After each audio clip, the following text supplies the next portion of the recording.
асуби барвақт дӯстдорони варзиши дучарха дар саҳни қасри теннис ва маҷмӯаи варзишии обии шаҳри Душанбе ҷамъ омада буданд. Дар миёни онҳо варзишгарони касбӣ, ҳаваскор, меҳмонони хориҷӣ ва ҳатто санъаткоронро низ дидан мумкин буд.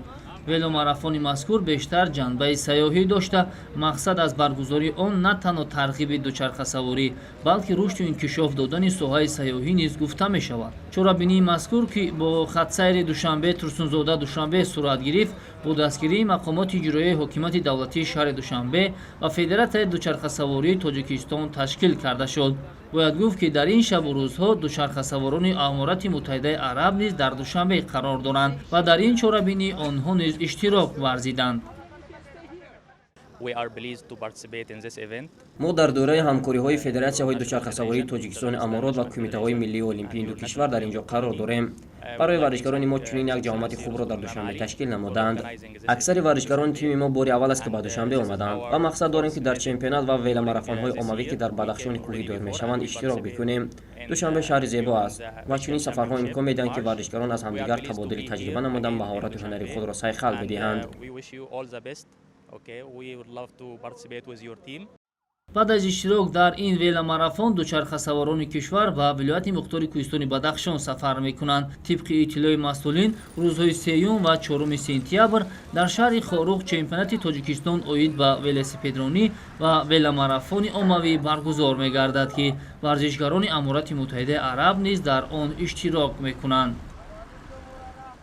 чорабинии имрӯза мисли як чорабинии сайёҳӣ ба шумо рафта барои тарғибу ташвиқи варзиши велосипедронӣ ва бахши сайёҳии ҷумҳурии Тоҷикистон пешбинӣ гардидааст.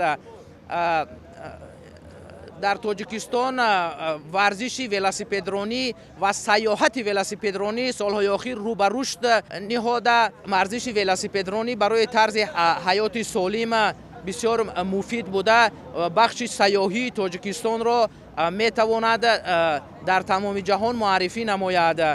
сайёҳати оммавии велосипедронии сайёҳӣ дар доираи қарори дахлдори раиси шаҳри Душанбе муҳтарам Рустами Эмомалӣ ташкил гардидааст.